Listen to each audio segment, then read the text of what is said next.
Momento de conversar con la exdefensora del pueblo, expresidenta del Consejo de Ministros, Beatriz Merino. Gracias, Beatriz, nuevamente por esperarnos. Queríamos y necesitábamos que el señor Paz de la Barra se rectifique y finalmente lo ha conseguido. ¿Qué tan importante es seguir lo que el gobierno dice en un momento en el que probablemente, queriendo ser presa de un innecesario protagonismo, pasan cosas como las que Paz de la Barra afortunadamente ya se ha retractado? A ver, es muy importante, ¿no? Desde la primera oportunidad que tuve de declarar en el entorno de lo que está sucediendo, señalé que lo más importante en una circunstancia como la que nos está ocurriendo es tener una línea de comando, ¿no es cierto? O sea, las sociedades se agrupan y establecen la línea de mando, que es desde donde vamos a organizarnos para defender a la sociedad, en este caso contra un atacante que es un virus, ¿no? Un virus letal, un virus peligroso, ¿no? y que nos ha llevado al estado de emergencia en el que estamos ahora.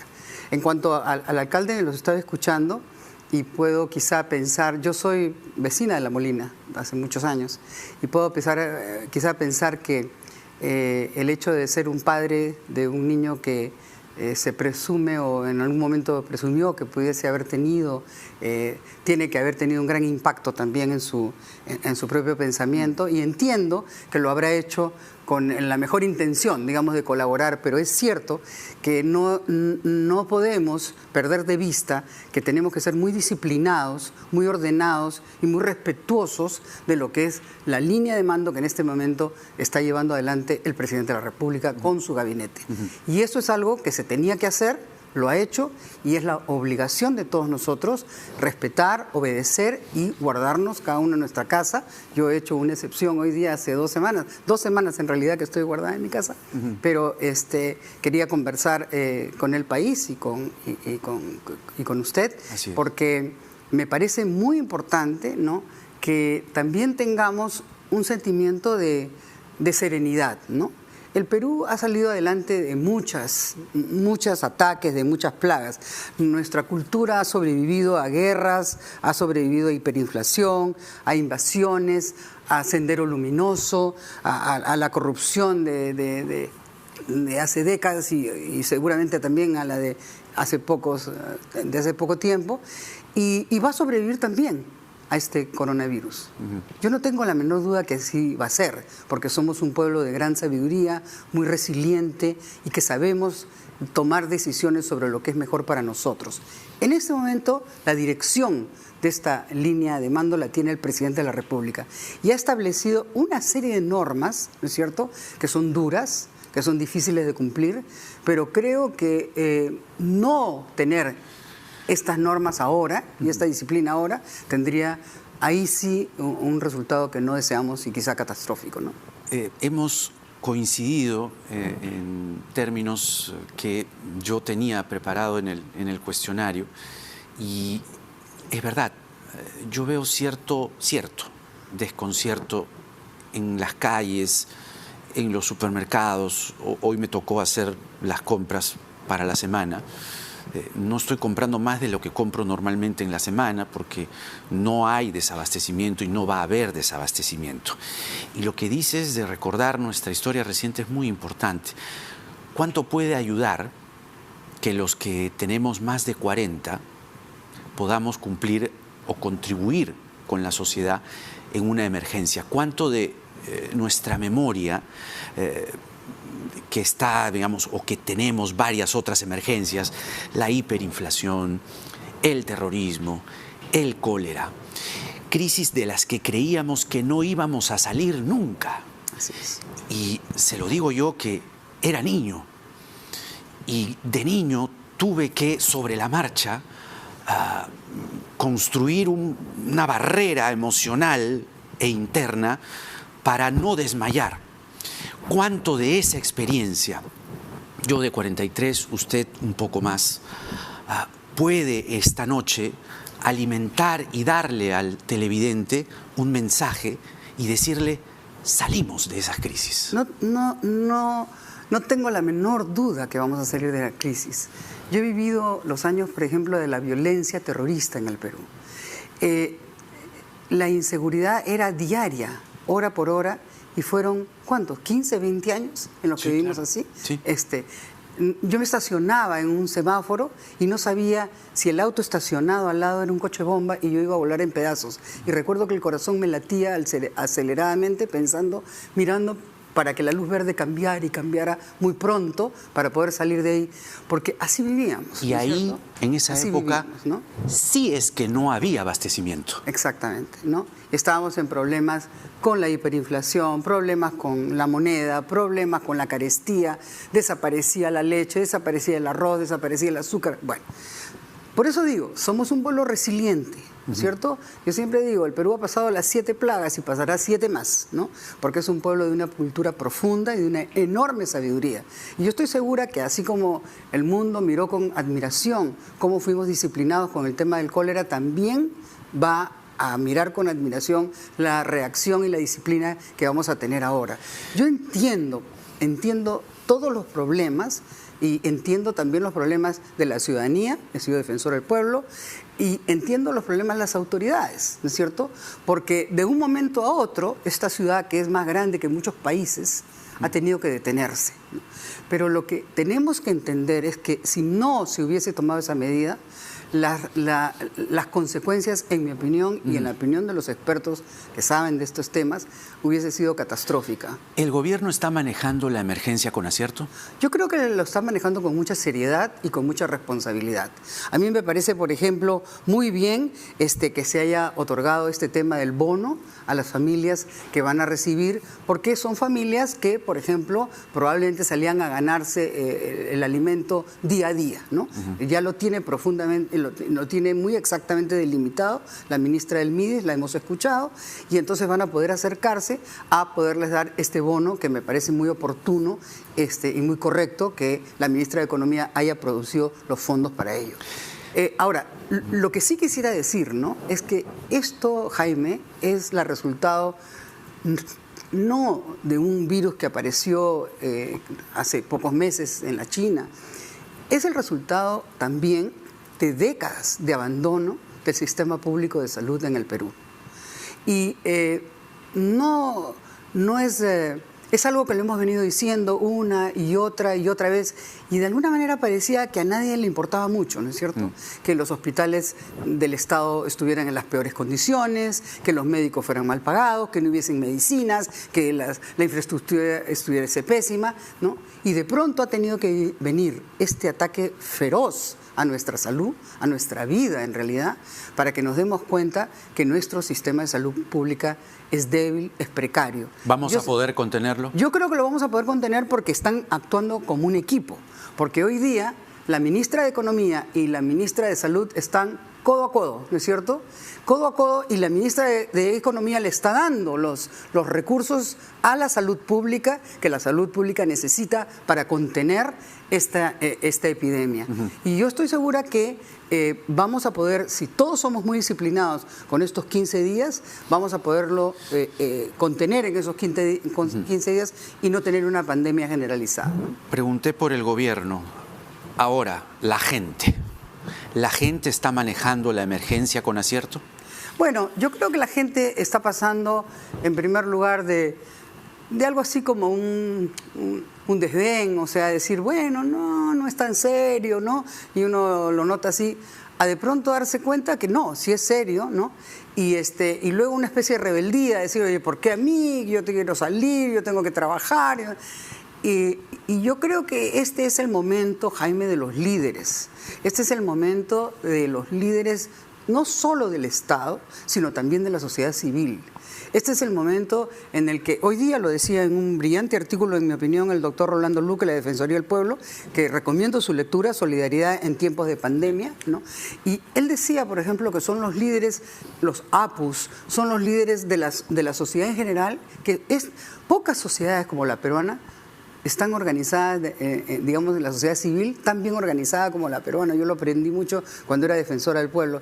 Y esos líderes son los que tienen que comunicar serenidad, los que tienen que comunicar tranquilidad y también información veraz, porque ese es otro tema, ¿no? De que hay información que no es veraz, que confunde a las personas. El presidente ha sido muy claro y ha dicho que no será necesaria la prórroga del estado de emergencia si la cumplimos bien. Yo hice una lectura inversa de esa declaración y lo que nos está diciendo es, si la cosa sigue negligente, hemos visto chicos jugando al fútbol en una cancha en San Martín de Porres y cosas por el estilo.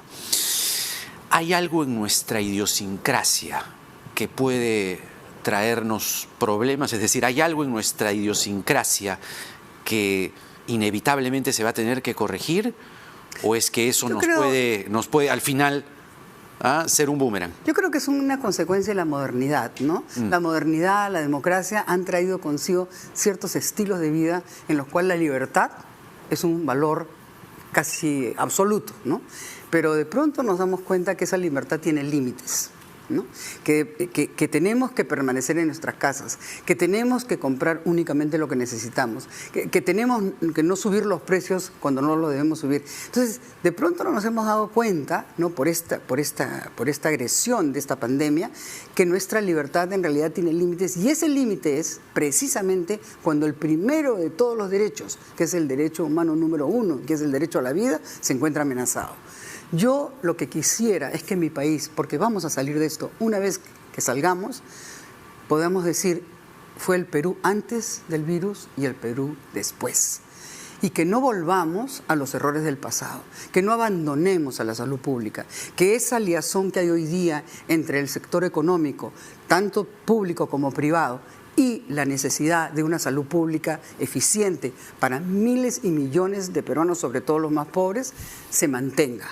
Que entendamos que el Perú es más serio, que la vida es más seria que divertirnos y entretenernos. Es muy importante divertirnos y entretenernos, ¿no es cierto? Pero es también importante saber preservar la vida de nosotros y cuidar la vida de los más débiles. Porque, a ver, quiero volver a esto que estábamos hablando hace un momento, de que aquí pasamos las 7 plagas de Egipto. Y es verdad, pero han pasado ya muchos años y la gente se olvida. Yo quería insistir en eso, sobre todo los que somos, digamos, de 40 para arriba, que hemos vivido épocas realmente dramáticas, realmente miserables, realmente deprimentes, porque, mire, ahorita se ha ido la luz en algunos sectores. ¿Y qué pasó con nuestra memoria? Tenemos que recordar de nuevo que hay que lavarse la mano cuando vivimos el cólera. Es decir, ¿en qué momento nos olvidamos de lo que fuimos y cómo es que crecimos con carestía, con bombas al otro lado? Es decir, ¿por qué olvidamos tan rápido? Porque nos convertimos muy fáciles en libertinos en lugar de seres libres con responsabilidad. La libertad implica una responsabilidad, no se puede ejercer indiscriminadamente, ¿no es cierto? Y esa responsabilidad en un país como el Perú tiene que ver con la protección y el cuidado de los más vulnerables y los más débiles, de los más pobres. O sea, esa mirada solidaria, esa mirada quizá compasiva, si lo vamos a decir, tiene que estar presente en nuestra vida siempre, ¿no? Yo entiendo, por ejemplo, a los alcaldes. Yo creo que esta es la hora de los alcaldes. Yo lamento que, digamos, haya empezado con un tema como el distrito donde yo vivo, porque, mire, la autonomía es una facultad que le dio la Constitución a los alcaldes, no para ejercerla, no para convertirla en señores feudales. La autonomía se la dio la Constitución a los alcaldes para que mejor puedan ejercer sus funciones. No sé si me hago entender. Sí. No para que se conviertan en extraterritorialidad y señores feudales de un territorio, digamos, autónomo. No es así. Entonces, a mí me parece, ¿no es cierto?, que esta tampoco es en este momento la hora de los políticos, es la hora de los gobernantes, es la hora de los científicos, es a ellos a quienes tenemos que escuchar con mucha atención, es la hora también de las personas que pueden defendernos de los males, ¿no? Y yo, sinceramente, ¿no?, quiero decir que les ha tocado un rol muy difícil de cumplir al ministro de Defensa y al ministro del Interior, porque de alguna manera, ¿no?, ellos son los obligados a digamos, hacer cumplir esa disciplina, ¿no? La disciplina que en realidad no debiéramos necesitar. O sea, si fuéramos en un mundo perfecto, ¿no? ¿Quién no va a entender que se puede morir uno y toda su familia si no se queda en su casa? En rigor, todo el mundo debiera quedarse en su casa, pero hemos visto que eso no ha sucedido ni siquiera en los países del primer mundo. Y no está sucediendo en algunos países de la América Latina. Desdén.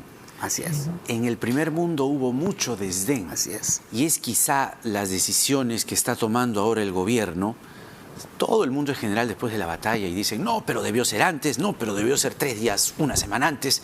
Lo cierto es que tenemos que conducirnos ahora con respecto a decisiones que toma el gobierno. Es decir, puede uno decir, esto me parece que debió ser así, debió ser asá, pero no hay que discutir ahora. Pero este no es el momento ni de las críticas ni de las evaluaciones. Esas vendrán después.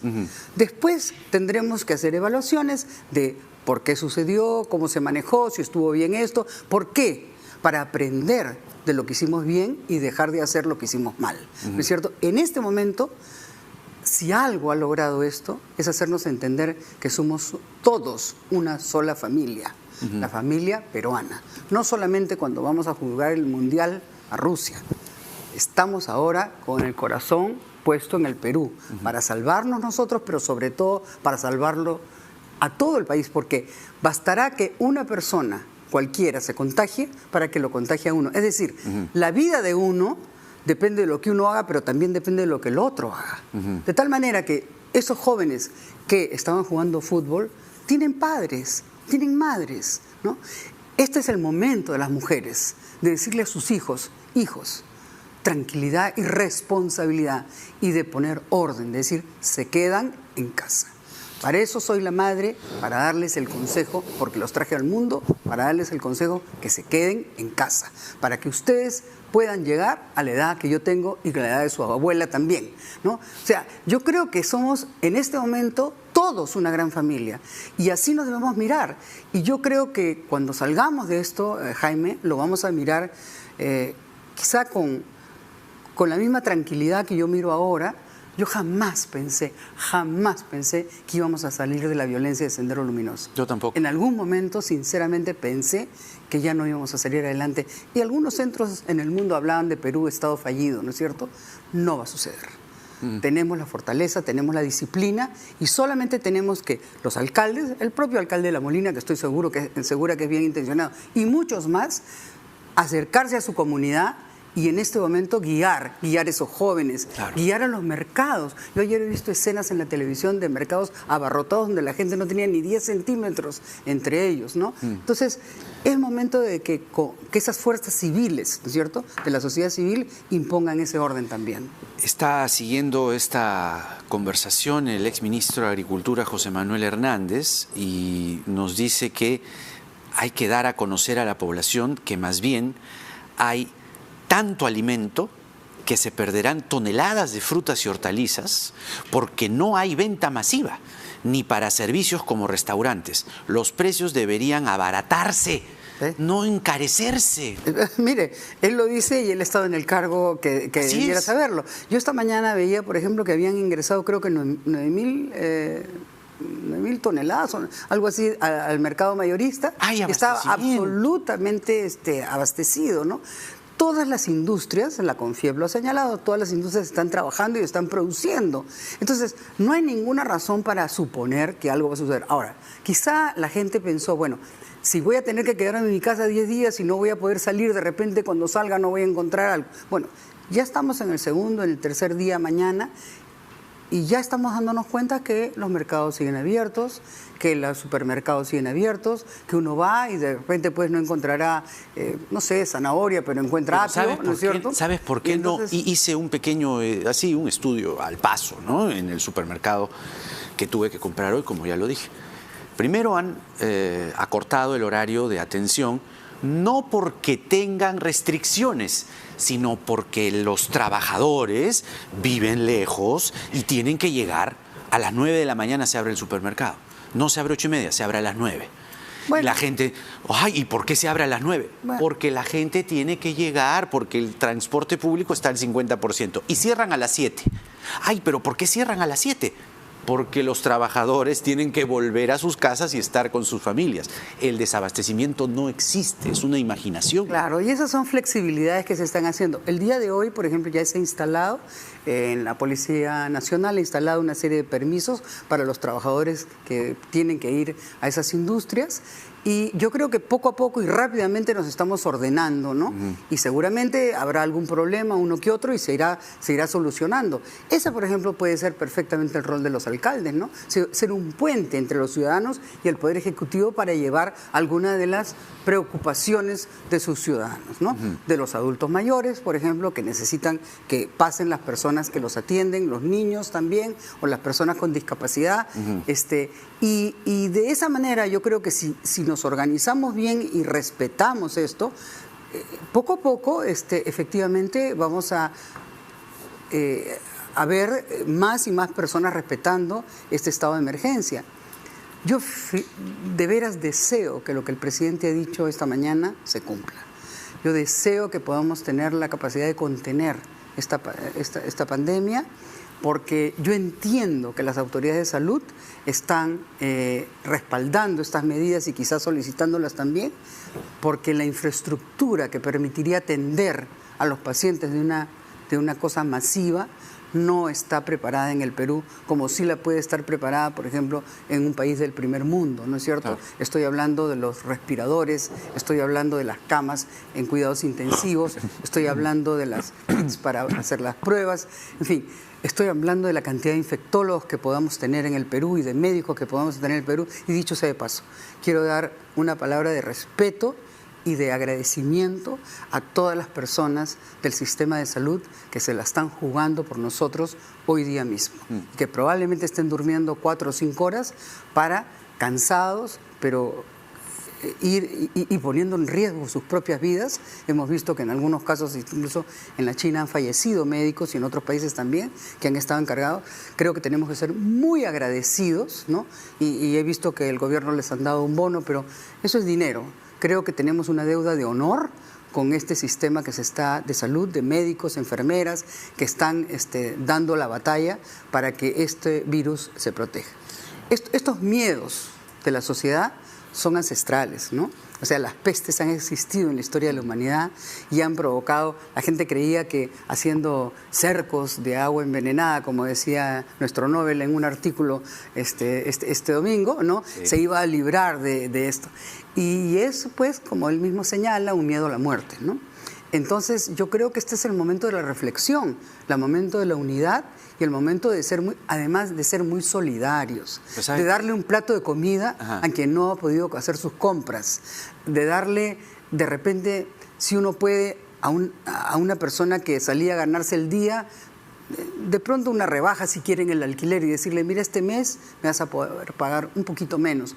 O sea, de conversar y de ser humanos, de ser compasivos y humanos, que eso sabemos ser los peruanos. A diferencia de las pestes, digamos, que tanto ha vivido la humanidad, esta es la primera pandemia, sin temor a equivocarme, en la que se maneja tanta información. Y además, como dice el doctor Huerta, es una pandemia, la primera, en tiempo real, que todos vamos, ¿no?, enterándonos minuto a minuto de lo que va pasando. Pero esto nos va a costar, no va a ser fácil, ¿no? Porque hemos hablado de los futbolistas, los peloteros, los especuladores, las noticias falsas, las empresas que siguen obligando a sus trabajadores a concurrir al centro de trabajo. Hemos visto cómo el alcalde de Chiclayo entró a los gritos a un call center. Los call centers no necesariamente todos tienen que atender. Lo que dice el decreto supremo es que son call centers que directa o indirectamente tienen que ver con la emergencia. Los servicios públicos. No atender cuestiones en la Argentina o a vender cosméticos. Sí. ¿Esto será fácil? Es decir, hay todavía focos que no parecen entender la emergencia. Sí, bueno, es así, pero Pero poco a poco, programas como este, yo veo que los periodistas también están dando una batalla, ¿no es cierto? Sí. Todos los medios están ahora dirigidos a explicar, a dar serenidad y eso además permite que las autoridades puedan corregir, ¿no es cierto? Las normas, ya digo, por ejemplo, hoy día, el día de hoy ya se tiene el permiso de la policía, con lo cual se puede circular las personas que tienen el derecho a circular de acuerdo a la ley, ¿no es cierto? Y insisto, creo que debemos dejar nuestras críticas y evaluaciones para el final. Para el futuro, ¿no es cierto?, cuando esto haya pasado. Seguramente todos siempre cuando es autoridad tiene que dar cuenta de sus actos. En este momento creo que tenemos que estar muy unidos y muy obedientes y respetuosos, porque de esa obediencia y respeto vendrá la responsabilidad con la que vamos a salvar no solo nuestras vidas, sino las vidas de todos los que queremos o nos rodean, ¿no? Beatriz Merino, expresidenta del Consejo de Ministros, con un mensaje que era necesario. Por eso queríamos invitarla y que esté con nosotros. Hemos hecho la entrevista, como siempre la hacemos aquí, en un espacio de 10 por 4 y somos 1, 2, 3, 4, 5, 6 personas. O sea que no hay ningún... Y acá tenemos nuestro gel. Por favor. Por favor, a ver, aquí un poquito de gel para el final. Ahí está. Ahí sale. Hoy nos vamos a salir. Ahí se cayó, Ahí está, listo. Muy bien, muy bien. Ahí está. Lavándose las manos con jabón o lavándose las manos con el gel. Y hay que siempre ayudar con este mensaje. Y sobre todo respetando, ¿no? Respetando a quienes están dando esta batalla por nosotros. Así es. Con tranquilidad y con una absoluta certeza de que de esto vamos a salir adelante. Vamos a salir. Hemos salido de peores. Gracias, Beatriz. Gracias. De verdad. Bueno, respecto a los cortes de luz en determinados sectores, me reportan, por ejemplo, en Surco ya volvió. Luz del Sur ha dicho que se está reponiendo lo más pronto posible. Esa es la comunicación que prometimos poder complementar. Es una falla imprevista y todo está regresando a la normalidad y a la calma respecto al corte de luz. Vamos a la pausa y regresamos para conversar con el abogado constitucionalista Luciano López y entender algunos términos que todavía no se están entendiendo, pero se van a entender respecto a la emergencia nacional. Nada.